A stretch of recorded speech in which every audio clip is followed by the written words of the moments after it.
In 2023, the living, breathing owner of the trade name Henry Hayworth appeared before a judge in a Washington state municipal court on behalf of the paper entity to explain why, quote, the defendant failed to report to jail as previously instructed. Number 231293303 and 2312934. Aren't you going to take a seat? No, I'd rather stand. Well, it's your hearing, sir. Is it okay if I stand? Is there something wrong? Why do you have to stand so close to him? The sign there that says no standing. Oh, well, okay. I didn't know I was subject to those rules. I didn't agree to it. Anyway. Okay, so there's a bench warrant.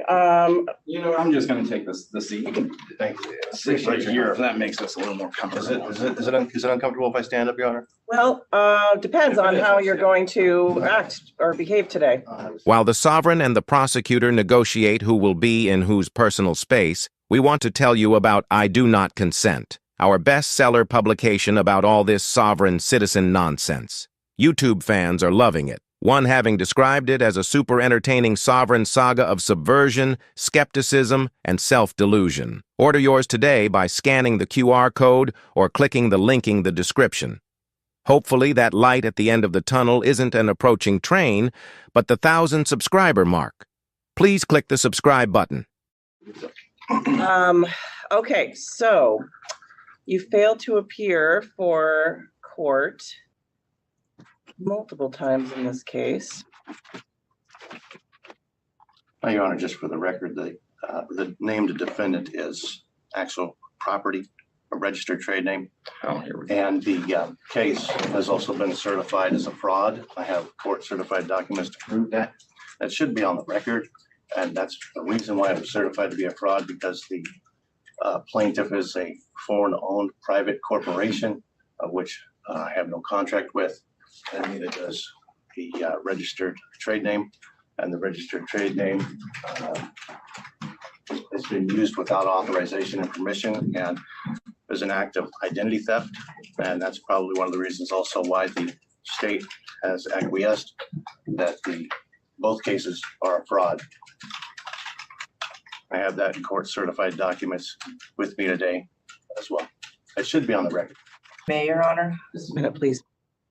Let me add one more piece of information. I am a foreign sovereign with respect to the privately owned foreign corporation known as the state of Washington. Okay, so on the 9304, I am going to quash that one. He was in RALJ appeal status, and so I'm going to quash that one. But I do want to hear from the state on the 303 matter. Yes, on the 303 matter, Mr. Haywood was sentenced to serve 4 days in jail. He failed to report to the jail on June 29, 2023, and we're asking him to be taken into custody to serve that time. No objection, Your Honor. I actually contacted the jail to make special arrangements to deliver the defendant with the special arrangements to not damage the paper, and the jail refused. So I attempted to deliver the defendant, and objection, the state has no standing as they are representing a privately owned foreign corporation, and the prosecutor is not licensed to practice law in this country.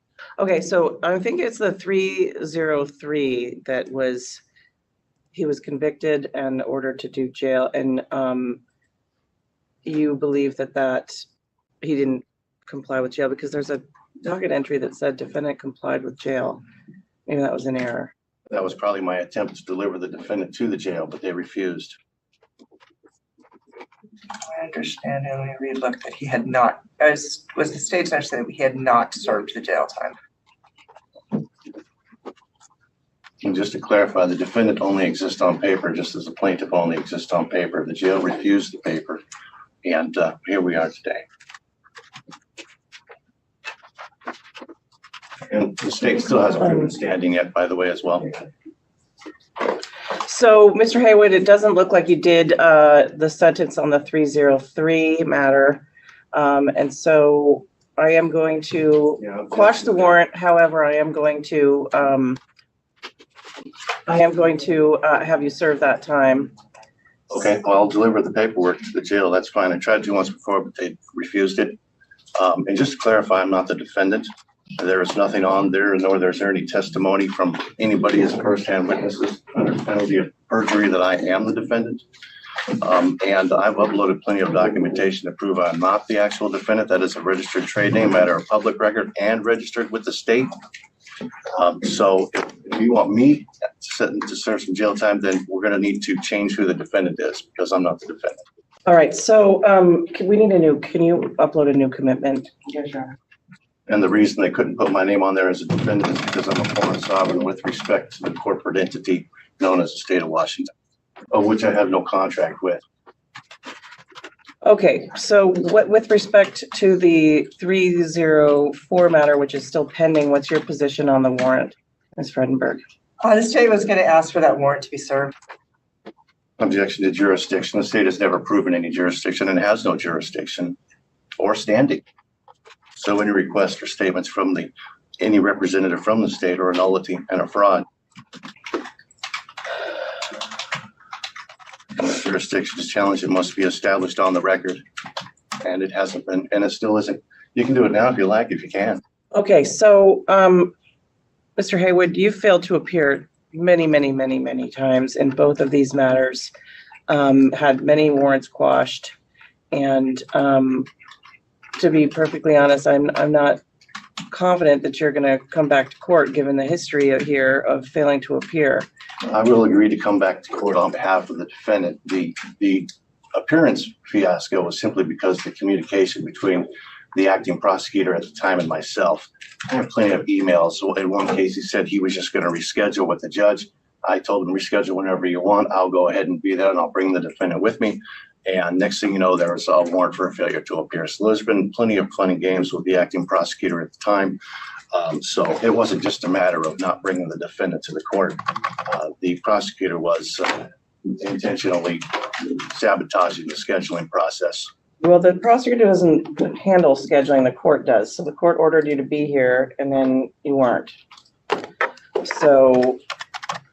Objection, the court ordered the defendant to be here. I am simply bringing the defendant to the court to help try to solve the problem. The fact that the registered trade name remains as a named defendant is an act of identity theft and fraud, and that's probably why the state has acquiesced that the case is a fraud. I have the documentation here with me today in case if they decided not to upload it to the court record. Well, you had your day in court on the 303 matter. You had a trial. You represented yourself or the defendant, whichever way you want to say it, but you represented the defendant yourself. And you were convicted and you were ordered to serve 4 days in jail. You didn't do that. And so The defendant was ordered to serve 4 days in jail, and I attempted to deliver the defendant to the jail, but the jail refused. okay, well, I'm going to make sure that they don't, because I've done a new commitment for you today so that they won't refuse for the defendant to serve that time. I'm going to serve the warrant. The judge served the warrant, and a marshal was summoned to the court to escort the defendant of the defendant, as well as the paper entity, to the county jail where they, served 4 days.